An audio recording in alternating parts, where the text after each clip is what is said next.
Today is May 16th, 2026, and somewhere along the Chinese coast, between the Shandong refining cluster and the floating storage anchorages off Zhoushan, a decision was made in the last 72 hours that just gutted the Islamic Republic's last remaining economic lifeline.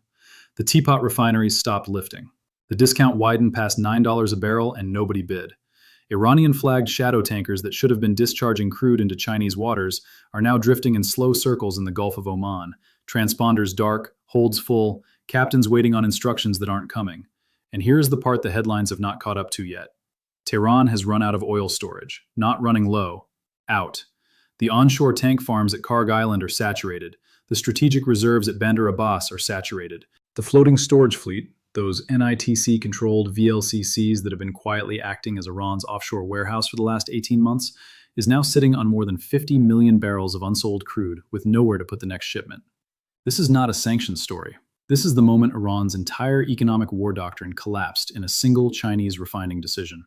And I'm going to walk you through exactly what happened, what Beijing actually flipped on, why every Western desk is reading this wrong, and what the Pentagon is now positioned to do that wasn't on the table 72 hours ago.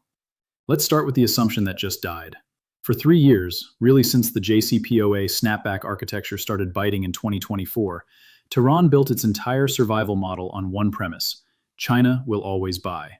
Not openly, not at market price, but the teapot refineries in Shandong province, those independent operators that the central government tolerates because they generate provincial tax revenue and absorb low-grade crude, would always take Iranian barrels at a discount. The shadow fleet, the ship-to-ship transfers off Malaysia and in the Gulf of Oman, the Dalian and Zhoushan storage tanks, that whole architecture existed because of one belief inside the Iranian regime. Beijing needs the discount more than Tehran needs the dignity. That assumption was always fragile, and it just shattered. Here is what mainstream coverage is missing. The Western press is framing this as China responding to pressure, as if Washington picked up a phone and Xi Jinping caved. That is not what happened. What happened is that the math finally turned against Beijing. Saudi Arabia, in the last 40 days, quietly extended its OSP discount to Asian buyers, the official selling price adjustment that nobody outside the trading floors pays attention to. Riyadh dropped Arab Light to Asia by roughly 90 cents per barrel. That doesn't sound like much, but when you combine it with the Russian ESPO blend coming out of Kosmino at a tighter discount than Iranian heavy, and you add the fact that the teapots are now facing tighter Chinese customs scrutiny on origin documentation, the entire economic case for Iranian crude collapsed. The teapots didn't stop buying because Washington asked. They stopped buying because Iranian heavy stopped making sense. And that is a far more dangerous development for Tehran than any sanctions package, because sanctions can be evaded. Market irrelevance cannot. Pull the lens back for a second, because the operational consequence of this is bigger than the financial one. Iran exports roughly 1.6 million barrels per day when the shadow fleet is running at capacity.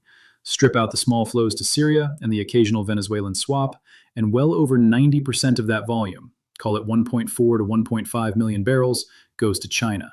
Almost all of it through the Strait of Hormuz, almost all of it discharged or transferred for Chinese refineries. When that buyer steps back even partially, Iran does not have a fallback. There is no other market. India stopped lifting Iranian crude in 2019. The European refiners are gone. Japan and South Korea will not touch it. The only alternative is to keep loading the barrels onto the floating storage fleet and pray someone changes their mind. And here is the operational variable that mainstream framing completely misses. The NITC, the National Iranian Tanker Company, operates approximately 42 VLCCs and a handful of Suezmaxes. A VLCC carries roughly 2 million barrels. If you do the math on a 1.4 million barrel per day production rate with no buyer, you fill one VLCC every 34 hours. The floating storage fleet was already carrying an estimated 40 to 50 million barrels going into this week. At current production, the entire NITC fleet runs out of usable hull capacity in under 3 weeks. Let that sit. 3 weeks. After that, Iran has to do one of 3 things, and every single one of them is operationally catastrophic for the regime. Option 1, shut in production. That means capping wellheads in the southwestern fields, Avaz, Maroon, Gaksaran. Iranian fields are old, the reservoir pressure is fragile, and shutting in production at scale risks permanent reservoir damage. Field engineers in Khuzestan have been warning about this for years. A 6-month shut-in could permanently take 200,000 to 400,000 barrels per day off the recovery curve. That is not a sanctions cost. That is a generational economic injury. Option 2, continue producing and discount the crude further. Not $9 below Brent. Try 14, 15, 16. At that level, you are selling oil for less than the cost of maintaining the shadow fleet. The IRGC's economic arm, Khatam al-Anbiya, which controls a large portion of Iran's oil logistics, starts losing money on every barrel. The regime cannot subsidize its own sanctions evasion forever. Option 3. Force a crisis that makes the buyers come back. And this is where the operational picture gets dangerous, because option 3 is the option Tehran has historically chosen every time it ran out of economic room. Now let me show you what this actually means at the platform and capability level, because the US military posture in the region right now is not the posture of 3 months ago, and Tehran's planners are now staring at a force package they cannot meaningfully threaten. The Nimitz strike group concluded its last Gulf deployment, but CENTCOM did not leave a gap. The Gerald R. Ford strike group is currently operating in the Arabian Sea with its full air wing.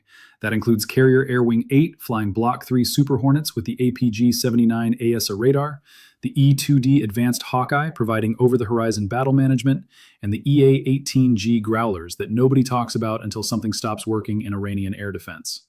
Sitting alongside the Ford are 2 Arleigh Burke-class destroyers carrying the SM-6 Block IB and the SM-3 Block 2A, the same SM-3 variant that demonstrated exo-atmospheric intercept capability during the April 2024 Iranian missile barrage on Israel. And then there is what Tehran cannot see clearly. The B-2 Spirit deployment to Diego Garcia, which began as a rotational presence and has now extended past the typical 60-day window. 6 airframes, each one capable of carrying 2 GBU-57 massive ordnance penetrators. That weapon, 30,000 pounds, designed to punch through more than 200 feet of hardened earth and reinforced concrete, exists for exactly one mission profile: Fordo, Natanz, Parchin. The buried, hardened, deeply protected sites that conventional weapons cannot reach. And it gets more serious from here. The MQ-9B Sea Guardian variants, now operating out of Al Dhafra in the UAE, are providing persistent maritime surveillance over the Gulf of Oman with synthetic aperture radar and automatic identification system correlation. Every Iranian tanker, flagged or unflagged, transponder on or off, is being tracked in real time. The shadow fleet has no shadow anymore. The real question is this: why now? Why did Beijing decide in this specific window to let the teapots walk away from Iranian crude? Because the calculation in Zhongnanhai has shifted, and Tehran did not see the shift coming.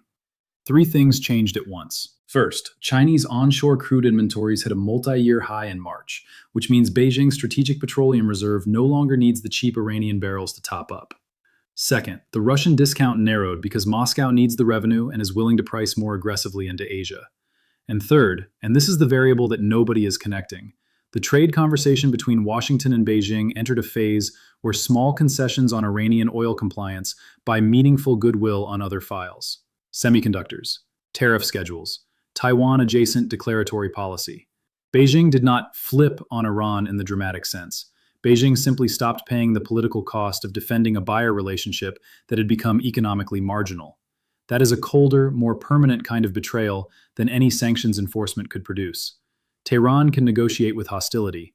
Tehran cannot negotiate with indifference. Now here is the hidden operational turn the headline completely missed, and this is the part I need you to pay attention to.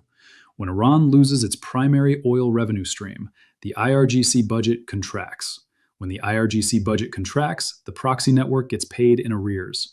Hezbollah salaries in southern Lebanon, the Houthi logistics chain in Hodeidah, the Iraqi militia financing through Kataib Hezbollah, all of it flows from the same revenue pool. And we are already seeing the early indicators. Houthi anti-ship operations in the southern Red Sea slowed measurably in the last 3 weeks, not because of US strikes, those have been steady, because the missile inventory replenishment chain runs through Iranian financing, and that financing is now constrained. This is the doctrine. American doctrine, refined over 20 years of asymmetric warfare in the region, is built on one principle when dealing with state sponsors of proxy networks. You do not have to defeat the proxies. You have to break the funding spine. The funding spine is oil. The oil flows through Hormuz. The buyer was China. Remove the buyer, constrain the revenue, and the proxy network atrophies on its own timeline. That is what is happening right now in real time, and Tehran's response options are narrowing by the hour. Let me show you what those response options actually look like, because this is where Iranian doctrine becomes predictable, and predictable is exploitable. Option A is the Hormuz closure threat. Tehran has rattled this saber for 40 years and has never followed through because closing Hormuz means closing Iranian oil exports too. And at this moment, with floating storage saturated, Iran cannot afford to lose its own export route even temporarily. The closure threat is now self-defeating. It used to be coercive. It is now incoherent. Option B is asymmetric harassment. Limpet mines on tankers, fast boat swarms, drone strikes on coastal infrastructure across the Gulf. The IRGC Navy has approximately 130 fast attack craft, the Peykop, the Tondar, the Zulfikar, operating out of Bandar Abbas, Bandar Lenge, and the islands of Abu Musa and the Tums. Against an unprepared adversary, that swarm is dangerous. Against the current U.S. posture, with the forward air wing on station, MQ-9s overhead, and the destroyers running cooperative engagement capability through Link 16, that swarm has a survival horizon measured in minutes, not hours. Option C is the strategic missile option. Iranian medium-range ballistic missiles, the Khaibar Shakan, the Ahmad, the newer Fatah-1, which Tehran claims is hypersonic, pointed at Gulf state oil infrastructure. Abqaiq, Ras Tanura, the UAE export terminals. This is the option that scares analysts because the April 2024 barrage against Israel demonstrated Iran can saturate a defended airspace if it commits enough rounds. But here is what mainstream framing missed about that strike. Of the roughly 300 munitions launched, the overwhelming majority were intercepted, and the ones that got through hit empty desert. The Iranian missile force can launch.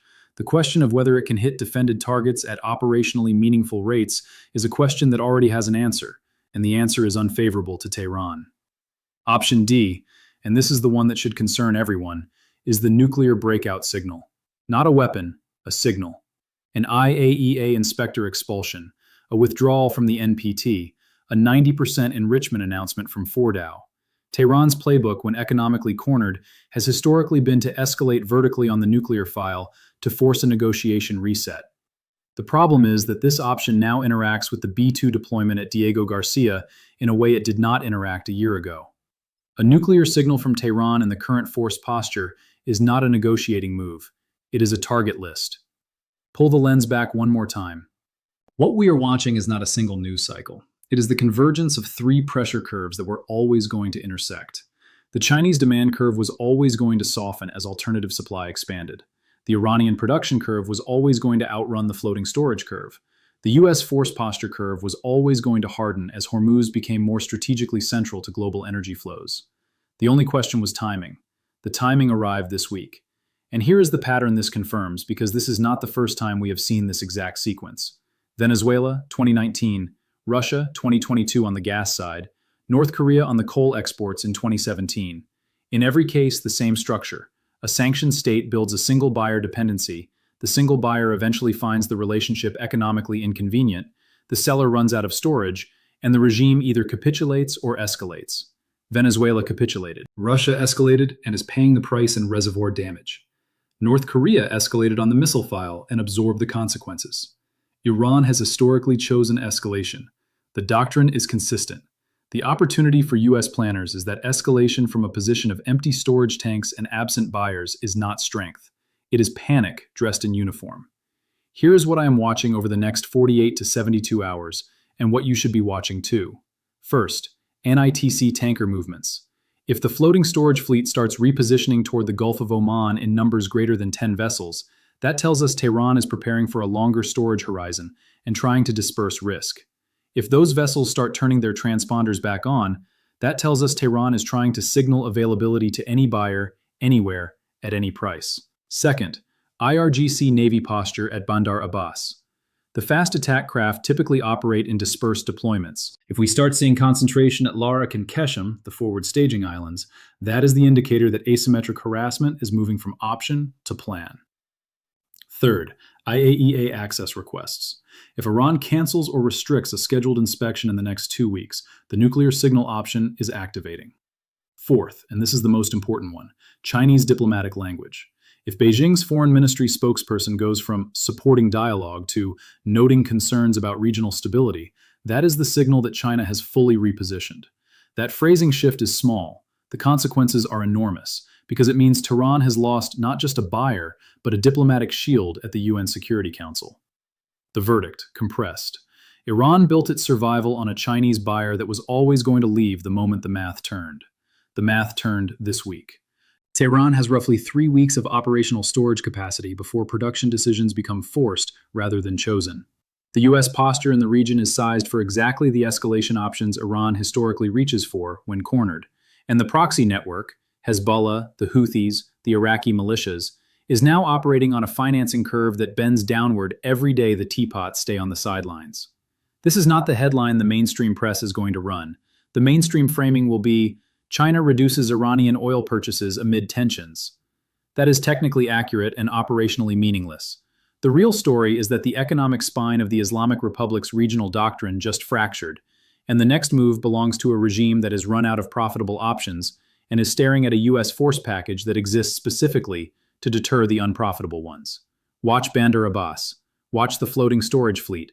Watch Beijing's language. Watch Diego Garcia. And watch for the moment Tehran decides whether to absorb the economic damage quietly or convert it into a kinetic event it cannot afford and cannot win. Subscribe and turn on notifications because the next 48 hours may matter more than the last 2 weeks. Drop your prediction in the comments. Does Tehran shut in production, discount harder, or escalate kinetically before the storage runs out? Stay informed. Stay ahead.